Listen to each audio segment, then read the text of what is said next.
You see, we believe that we can affect every aspect of society by strengthening families.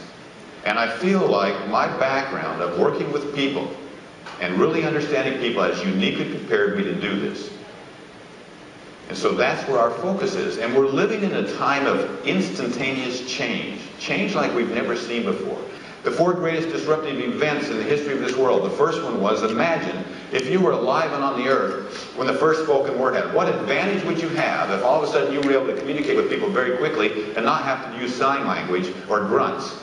You would have an advantage over everybody else, and it would be, you would be coming out of chaos. You would create chaos because they weren't used to it. The second, I don't know when it happened, would be the written word.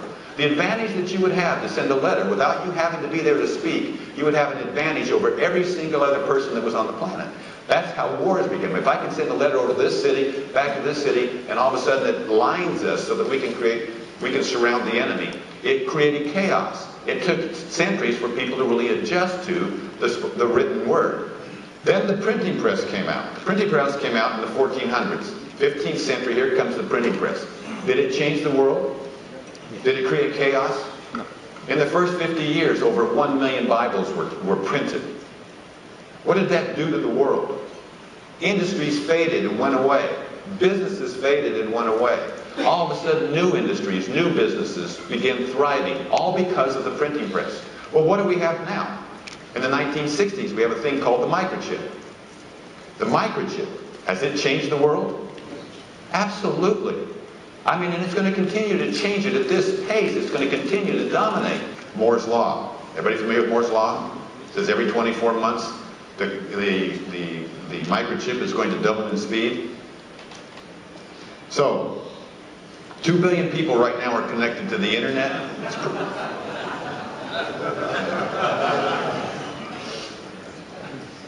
By 2020, 5 billion people will be connected to the internet. You don't understand the implications of that. This is my third generation. We're going to be talking about planning in just a second. Well, isn't it the third generation supposed to lose all my wealth? Right? These are the ones. These are my kids. They're the ones. Should I kill them now? I love these kids. I love these kids. These are my 2 oldest grandchildren. I just had number 13 born, by the way, last Friday, on our son Nick's birthday that just passed away. So it was a very special day. Very special day. So this is their Halloween costumes. They are nerds. They are nerds. So the redhead, he's Doctor Who from PBS. He watches PBS channel, okay? And the other one is an Apple geek. An Apple genius, excuse me. An Apple genius for Halloween. Now I'm glad to say that my other grandsons they were the crazy wild ones, okay? But these kind of give me an insight. I took them on a hike up to a cave, 3-mile hike. They didn't miss a step with me, just marched right along. But the geek, he calls himself, he's a self-professed geek, by the way. That's kind of a cool thing today, either that or a quant. But anyway, so as he's progressing up the trail with me, he never stopped talking the whole time. And he was talking about the iPhone. And how you can do this. Did you know, Papa, you can do this with this? Did you know, Papa, you can do this with this? Oh, Papa, don't you understand that? And he would look at me like I was the dumbest guy on earth. But what's going to happen? You know, what as we move out? 26 years from now, when he starts having teenagers, what world is he going to be in? What's it going to look like? You know? What's Siri going to be saying to him at that time? Will he be talking to his arm? Tattoo on his arm? Will he have microchips in the back of his head? We don't know. Or will it be a bubble that you inject into your bloodstream so it can take care of you and report back to you everything that's going on inside of your body that's microscopic that you can't even see it? We don't know.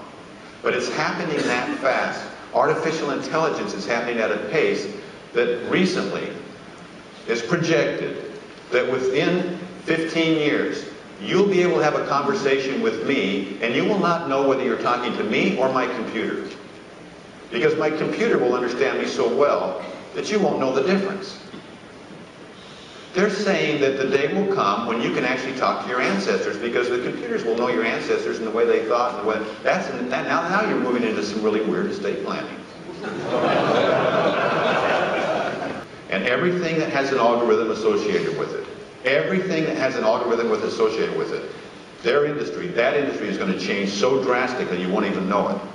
The legal profession, the accounting profession, the architects, engineers, insurance salesmen, financial planners.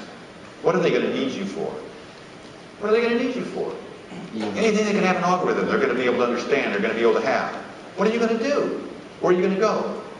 How are you going to make it work? You see, these are questions you need to be asking yourself, and you need to be asking yourself fast, now.